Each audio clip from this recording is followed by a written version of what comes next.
शुक्रवार का दिन।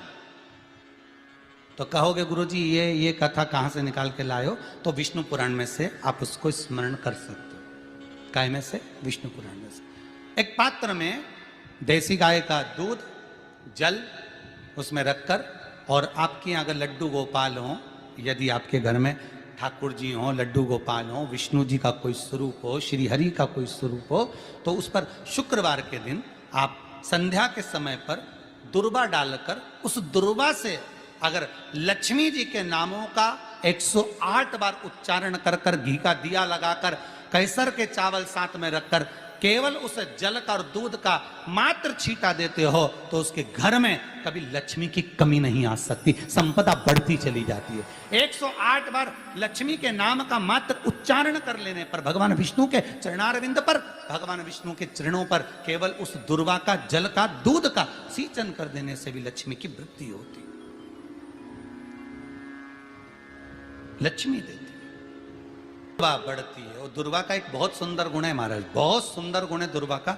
जहां पर उसके भीतर गांठ आती है ना, वहां से 2 रास्ते बना देती है। बोलो बनाती कि नहीं बनाती? कभी दुर्वा देखी होगी आपने? जहां गांठ आई वहां 2 रास्ते बनाएगी, फिर गांठ आई फिर 2 रास्ते बनाएगी, फिर गांठ आई फिर 2 रास्ते बनाएगी। दुर्वा का क्रम ऐसा है कि हम भगवान को दुर्वा क्यों देते हैं, उसका कारण यह है कि मान लो हे परमात्मा, हे शंभु, हे गणेश, हे प्रभु नारायण, अगर मान लो मेरा एक रास्ता चलते चलते गांठ पड़ जाए, एक रास्ता मेरा बंद हो जाए, तो वहां से मेरे दूसरे रास्ते खोल देना। इसलिए दुर्वा भगवान को समर्पित करी जाती है। दुर्वा को समर्पित करने का क्रम ही यही है कि मेरे मार्ग खुल जाए, मेरी राह खुल जाए, मेरा मार्ग चारों तरफ खुलता चला। दुर्वा नीचे की ओर चलते चलते मार्ग खोलती चली जाती है।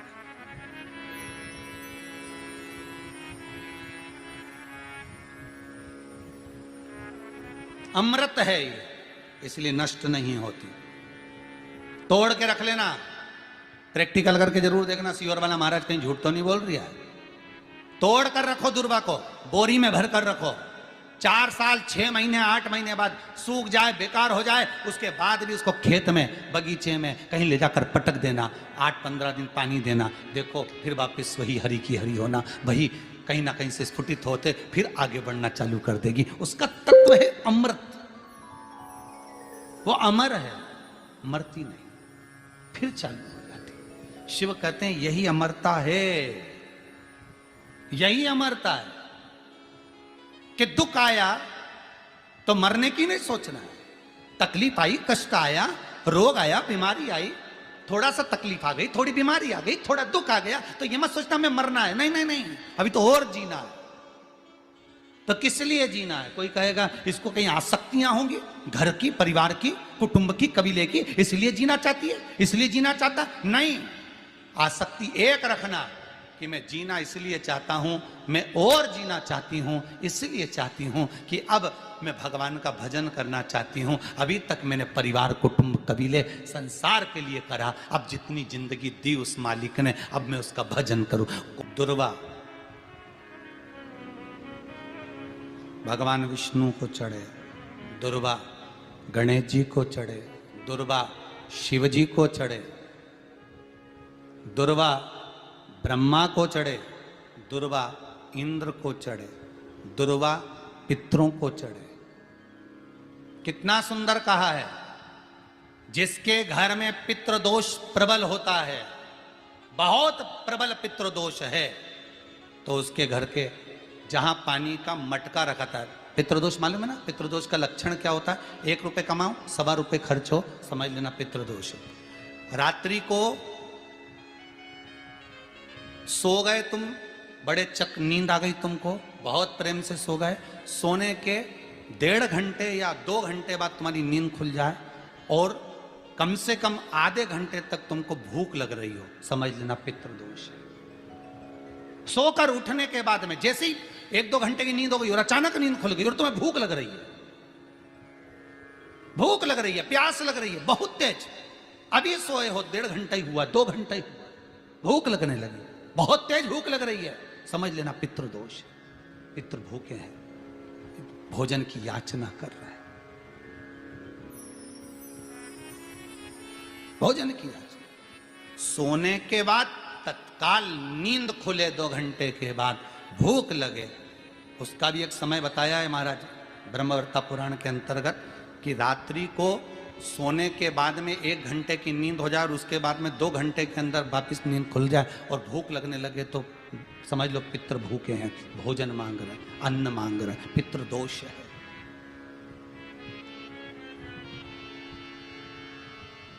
पितृदोष का कुछ कुछ वर्णन किया गया है।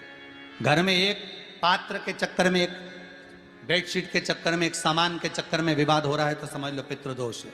1 रुपया कमाया, सवा खर्च हो रहा है, पितृदोष है। घर में एक बीमार, दूसरा फिर बीमार हो गया, तीसरा फिर बीमार हो गया, एक ठीक हुआ, एक बीमार हुआ, पितृदोष है। पितृदोष का भाव, तो उसके लिए करना क्या है? शिव महापुराण की कथा कहती है, सुंदर गणेश जी का चरित्र वर्णन करता है, स्कंद पुराण कहती है, विष्णु पुराण कहती है कि दुर्वा 21 दुर्वा की गांठ बनाकर, 7 गांठ 21 दुर्वा की बनाकर जो अपने पितरों का मटका, मटका मतलब परिंडा, हंडा, जो भी पानी का भरते हो, उसके नजदीक में मात्र एक कटोरी में चावल रखकर उसमें अगर दुर्वा रख देता है तो मात्र 5 या 7 दिन में पितृदोष समाप्त होना प्रारंभ हो जाता है। उसके घर में लक्ष्मी की वृद्धि होने लगती है, सुख शांति अपने आप आने लगती है, उसका क्लेश समाप्त हो जाता है। दुर्वा में वो गुण है जो पितृ भी उसका भाग अमृत तत्व प्राप्त करना चाहता, अमृत देना चाहता। और सरल भाषा में समझिए, जिसकी फैक्ट्री नहीं चल रही हो, फैक्ट्री में बार बार कुछ तकलीफ आ रही हो, गाड़ियां नहीं चल रही हो, 4 व्हीलर गाड़ियां ले रखी हैं, कभी ट्रक गड़बड़ हो रहा है, कभी ट्रक में ये हो रहा है, कभी गाड़ी में ये हो रहा है, कभी बस में ये हो रहा है, बस एक काम करना है, दुर्वा का थोड़ा सा भाग लेकर पानी के लोटे में उसको डालकर 5 अक्षत के दाने उसको पटक कर उस गाड़ी के अंदर उस कलश को रख दो, बस आधे घंटे के लिए, और उस पानी को चक्के के चारों तरफ डालते डालते जाइए दुर्वा के साथ में, तकलीफ नहीं देगा। फैक्ट्री का भी यही प्रमाण है। दुर्वा में वो अमृत तत्व छुपा है जिसका सुख आनंद दे जाता है, आनंद। शिव पुराण कह रही है महाराज, दुर्वा का एक नाम और है, उसका नाम है अमृत जन्मा। क्या नाम है? अमृत जन्मा। दुर्वा का एक नाम और है। मारवाड़ी लोग इसको ध्रुवी बोलते हैं, ध्रुव बोलते हैं। दुर्वा का वो सुख, शंकर भगवान गौ माता दूध की धार लगाती है, इसलिए दुर्वा का दूध से बड़ा मिलन है, बड़ा आनंद है, बड़ा आनंद, बड़ा सुख है।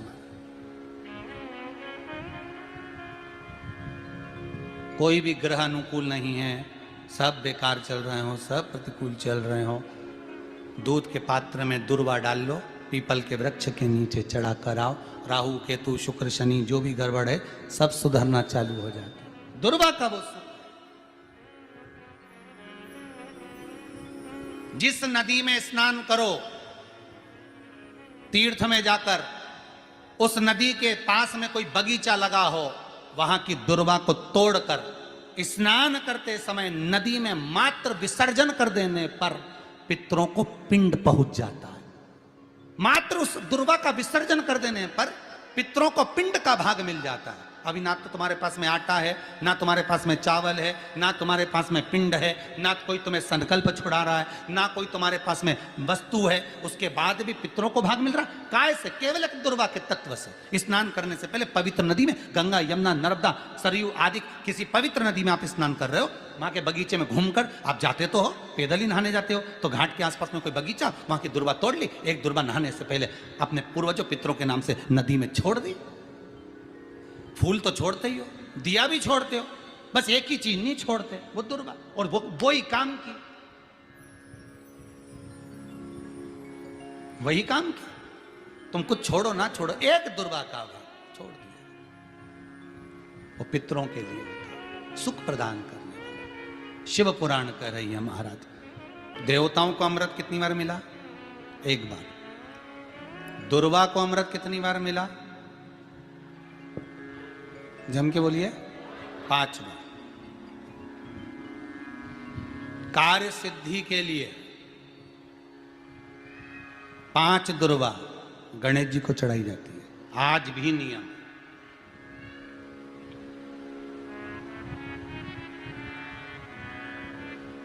कभी आपको मौका मिला हो और आपने रावण संहिता पढ़ी हो। कौन सी संहिता? रावण संहिता। क्योंकि रावण शिव का उपासक था, भजन करने वाला था। शिव तांडव स्तोत्र आज भी लोग रावण का एक आनंद में पढ़ते। तो शिव का उपासक है रावण, शंकर का उपासक। विद्वान भी था, ज्ञानवान भी था। वो तो देवता के हाथ से मरना था उसको, इसलिए उसने मांगा ही यही था। जो मांगा वो मिला।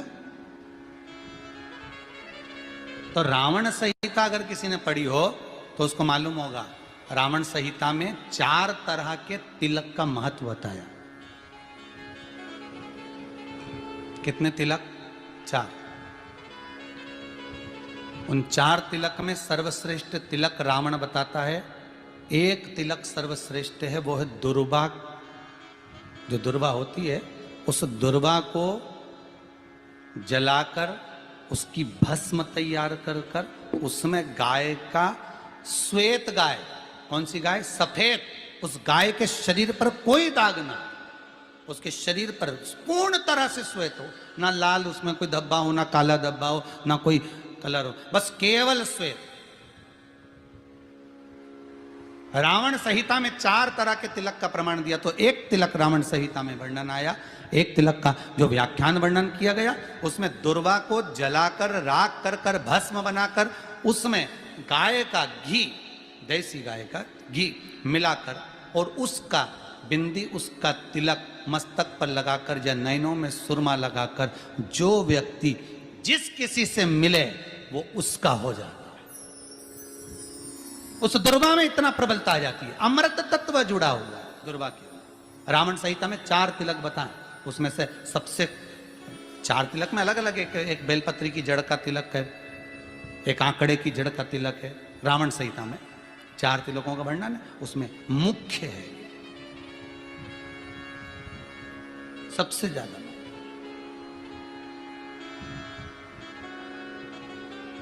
हम तो कहेंगे, अगर मान लो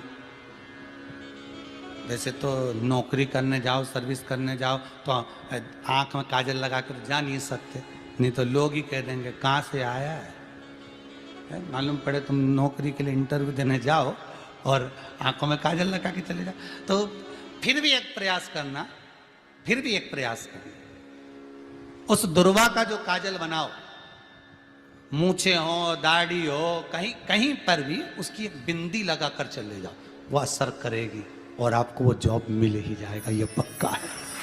उसमें आकर्षण होता है। दुर्वा आकर्षण का केंद्र करती है। आपको कभी आपके नयनों में दर्द हो रहा हो, जलन हो रही हो, तो आप दुर्वा, हरी भरी जहाँ दुर्वा हो वहां थोड़ी देर चलने का प्रयास करिएगा, आपके नेत्रों का विकार समाप्त हो जाएगा। दुर्वा में वो एक सुख है, वो अमृत छुपा हुआ, और एक बार का अमृत नहीं, 5 बार का अमृत दुर्वा के अंदर।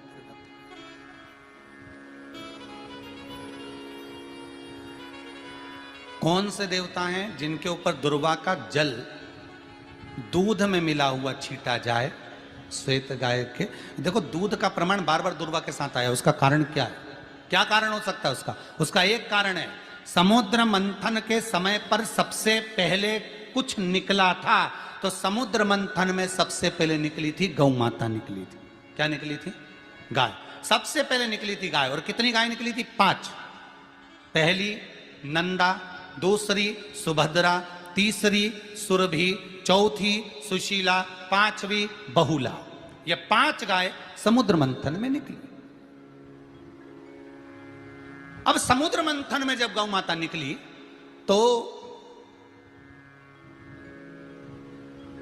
सारे 33 कोटि देवता मंथन में जो लगे हुए थे, उन मंथन को करते करते देवता थक चुके थे। सारे देवता थक चुके थे। बहुला सुरभि और सुशीला से बोली, सुभद्रा से बोली, नंदा से बोली, अपना काम है, एक काम करो, अपन आप रूप दूध की धार बहाना प्रारंभ करो। अपने आप दूध की धार हम मृत्यु लोक में हम भेजें इन देवताओं के लिए, तो देवताओं को अमृत तत्व मिलेगा, आनंद होगा। और गौ माता ने ऊपर खड़े होकर जो दूध बहाना प्रारंभ करा, वो देवताओं के मुख में आधा तो गया और आधा दूध समुद्र पर जब गिरा, और जो मंथन चल रहा था उस मंथन के चलते, कभी दूध का दही का मंथन करना तो क्या निकल कर आएगा, मक्खन आ जाएगा। वो मक्खन तैरता हुआ समुद्र की लहर से दुर्वा पर जा पड़ा। इसलिए आज भी दुर्वा के साथ में गौ माता के दूध का बड़ा प्रमाण, वो भी देसी गाय, जर्सी नहीं, विदेशी नहीं, देसी गाय। और देसी गाय का दूध का बड़ा बड़ा प्रमाण है सर। हम कई बार कथाओं में कहते हैं, जैसा खाया अन्न, बोलते जाओ, वैसा हो गया मन, जैसा पिया पानी वैसी हो गई वाणी, और जैसा पिया दूध वैसी बन गई बुद्ध। बुद्धि कैसे बनी है? दूध से बनी। डब्बे का दूध पियोगे तो डब्बे हो जाओगे, थैली का दूध पियोगे तो थैली, बोतल का दूध पियोगे तो बोतल। तो दूध का बड़ा असर।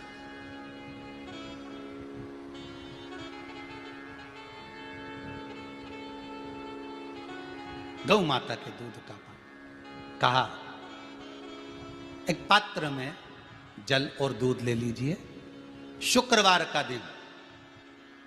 तो कहोगे गुरुजी ये कथा कहां से निकाल के लाए हो? तो विष्णु पुराण में से आप उसको स्मरण कर सकते हो। काय में से? विष्णु पुराण में से। एक पात्र में देसी गाय का दूध, जल उसमें रखकर, और आपके अगर लड्डू गोपाल हो, यदि आपके घर में ठाकुर जी हो, लड्डू गोपाल हो, विष्णु जी का कोई स्वरूप हो, श्री हरि का कोई स्वरूप हो, तो उस पर शुक्रवार के दिन आप संध्या के समय पर दुर्वा डालकर, उस दुर्वा से अगर लक्ष्मी जी के नामों का 108 बार उच्चारण कर कर, घी का दिया लगाकर, कैसर के चावल साथ में रखकर, केवल उस जल का और दूध का मात्र छींटा देते हो, तो उसके घर में कभी लक्ष्मी की कमी नहीं आ सकती, संपदा बढ़ती चली जाती है।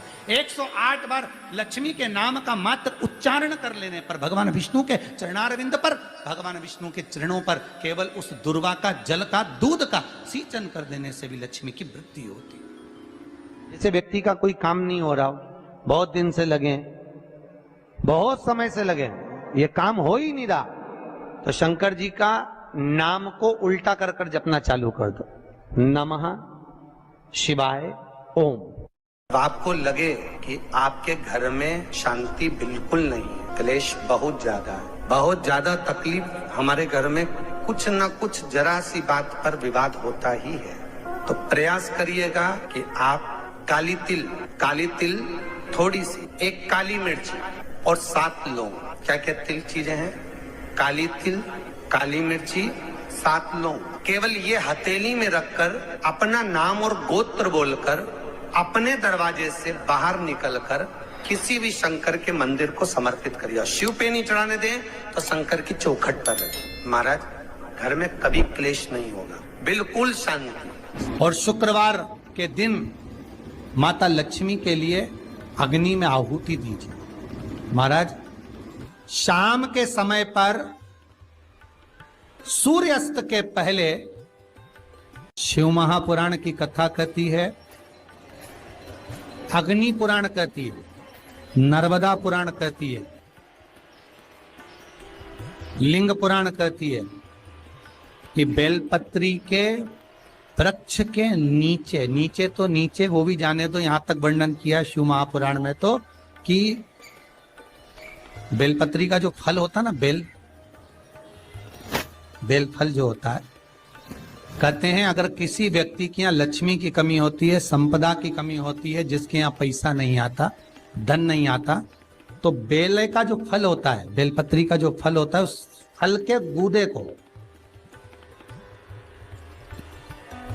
बेलपत्री के फल का गुर्दा निकाल लो, सुखा लो, गाय के घी में उसको डुबो लो, और शुक्रवार के दिन माता लक्ष्मी के लिए अग्नि में आहुति दीजिए। महाराज, शाम के समय पर सूर्यास्त के पहले ये जो आहुतियां हम बेले के गुर्दे के फल की गाय के घी में डुबोकर माता लक्ष्मी और भगवान विष्णु के नाम से देते हैं महाराज।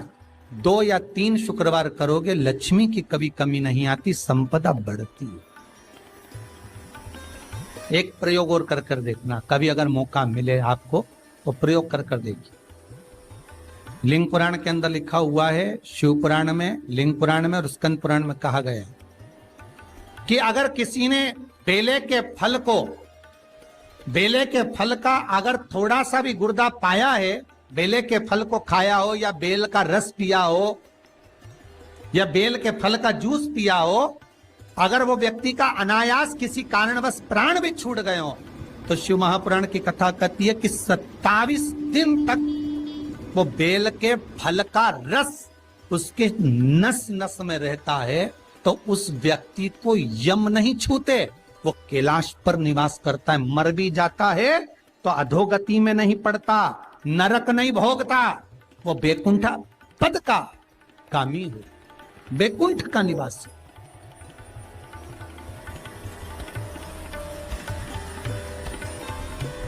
बैकुंठ का निवासी।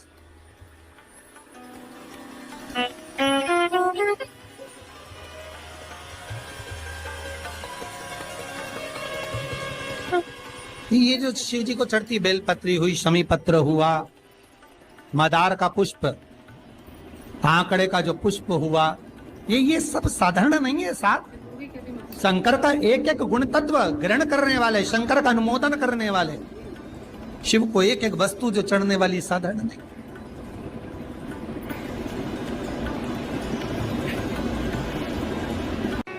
जिसके घर में संपदा की कमी होती है, जिसके घर में कर्जा बढ़ जाता है, लक्ष्मी नहीं आती, बहुत टेंशन की जिंदगी जीता है मनुष्य, व्यापार चल नहीं रहा, बहुत तकलीफ का जीवन चल रहा होता है, तो आज भी नियम है महाराज कि सोमवार, शुक्रवार, ये 2 बार ऐसे हैं, इन 2 बार को यदि कटोरी में थोड़ा सा शहद रखकर, मधु रखकर यदि लक्ष्मी जी का स्मरण किया जाए और माता लक्ष्मी जी का स्मरण कर कर एक लाल पुष्प उस कटोरी के सम्मुख में माता लक्ष्मी का नाम लेकर रखा जाए और बाद में वही शहद, वही मधु और वही पुष्प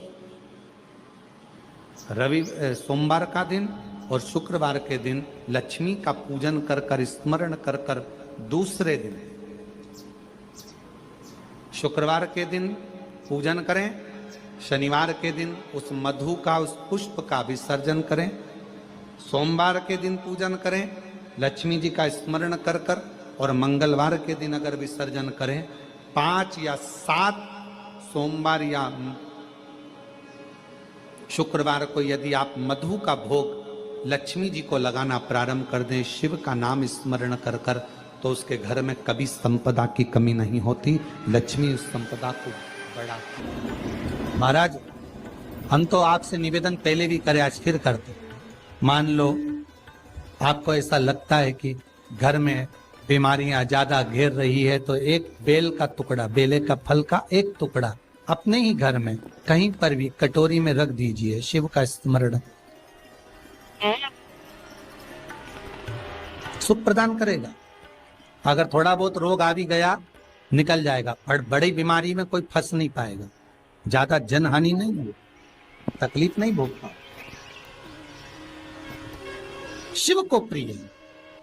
फिर वही स्कंद पुराण का संवाद आगे, बेल पत्री के वृक्ष की जो जड़ होती है, उस जड़ के अंदर 33 कोटि देवताओं का निवास होता है। 68 करोड़ तीर्थ बेलपत्री के पेड़ के नीचे रहते हैं। 68 करोड़ तीर्थ मात्र बेलपत्री की छांव में, बेलपत्री के नीचे विराजमान होते हैं। अगर आपके मन में कभी कभी भाव उत्पन्न हो जाए ना कि मेरे को कहीं तीर्थ करने जाना है और अभी मौका नहीं मिल रहा, तीर्थ जाने का, अभी तो लॉकडाउन चल रहा है और अभी सब दूर बीमारी फैली हुई है, कहीं नहीं जा सकते, तो जब लॉकडाउन हट जाए, बीमारी समाप्त हो जाए और तीर्थ जाने का मन करे, तो किसी बेलपत्री के पेड़ के नीचे 5 मिनट जाकर बैठ जाए।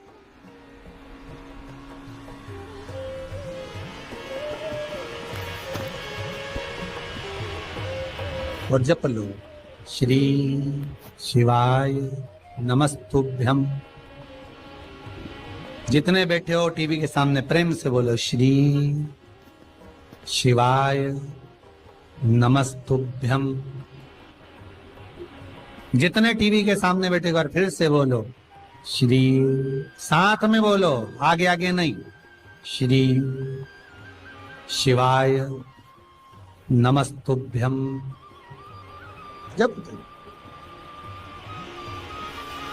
जब तुम्हारा मन करे मुझे चारों धाम जाना है, जब तुम्हारा मन करे कि मुझे काशी जाना है, जब तुम्हारा मन करे मुझे उज्जैनी जाना है, जब तुम्हारा मन करे कि मुझे ओमकारेश्वर, मुझे सोमनाथ जाना है, भीमा शंकर, बैद्यनाथ, मल्लिकार्जुन जाना है, केदारेश्वर जाना है, बस नागेश्वर जाना है, थोड़ी देर के लिए बेलपत्री के पेड़ के नीचे जाकर भी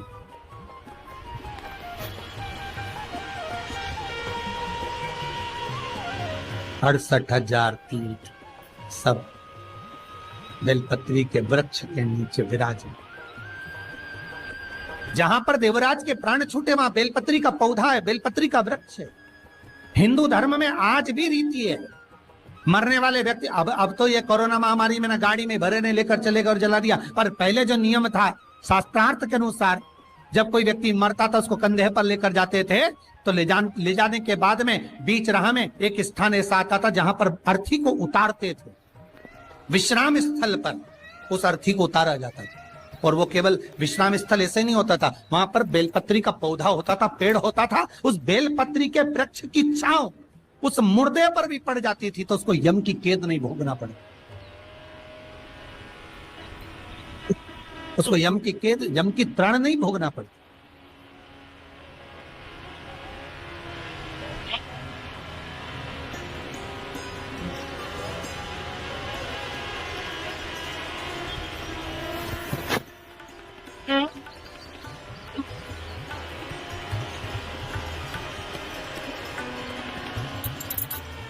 इसलिए उस बेलपत्री के पौधे के नीचे उसको विश्राम दिया जाता है।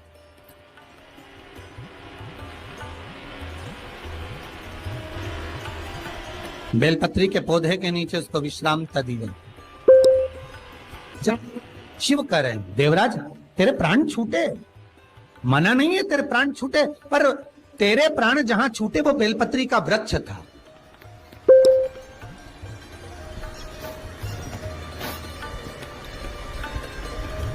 और अब तुझे यहां नहीं रहना है, अब तुझे कैलाश पर रहना है।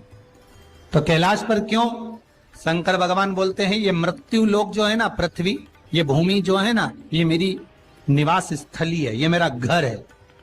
इसलिए शंकर भगवान ने, भगवान विष्णु ने जब कहा था, भगवान विष्णु जब शंकर भगवान से बोले कि मैं आपसे मिलने आना चाहता हूं, तब शंकर भगवान बोले आ जाओ। तो भगवान विष्णु पृथ्वी से एक हाथ ऊपर पांव रखकर चल रहे थे। तो शंकर जी ने पूछा तुम पांव जमीन पर क्यों नहीं रखते, पृथ्वी पर रखो।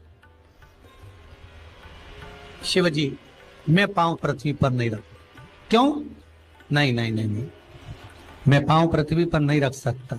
आखिर क्यों? शंकर भगवान से भगवान विष्णु कहते हैं पूरी पृथ्वी पर छोटे छोटे कंकर नजर आते हैं, हर कंकर में मुझे शंकर नजर आते हैं। जब कंकर में शंकर दिखेगा तो मैं पृथ्वी पर पांव कैसे रख सकता हूं? शिव जी बोले, भाई नारायण भगवान विष्णु से बोले, है नारायण अगर आप इतनी दूरी बनाकर रखेंगे तो फिर हमारे करीब में कौन आएगा? हम चाहते हैं कि आप हमसे मिलकर रहें, हम आपसे एक क्षण की दूरी सहन नहीं कर सकते। आप हमसे चिपक जाएं, लपट जाएं, आप हमसे रम जाएं, हम आप में रम जाएं।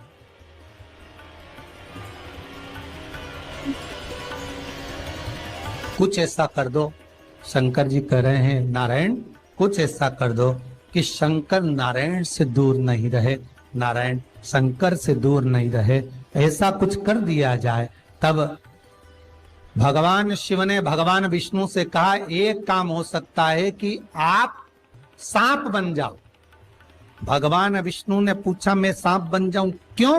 शंकर भगवान कहते हैं सांप बन जाओगे तो मैं गले में आपको डालकर रखूंगा, आप मुझसे चिपके रहोगे, मैं आपसे चिपका रहूंगा, आप मुझसे लगे रहेंगे, मैं आपसे लगा रहूंगा, दूरी नहीं रहेगी एक क्षण की भी।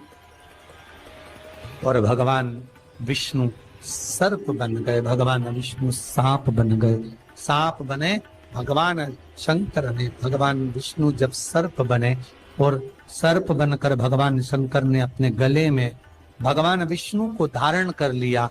आज भी शंकर भगवान के गले में जो सांप पड़ा हुआ है, वो सांप केवल सर्प नहीं है, वो भगवान विष्णु का ही एक अवतार।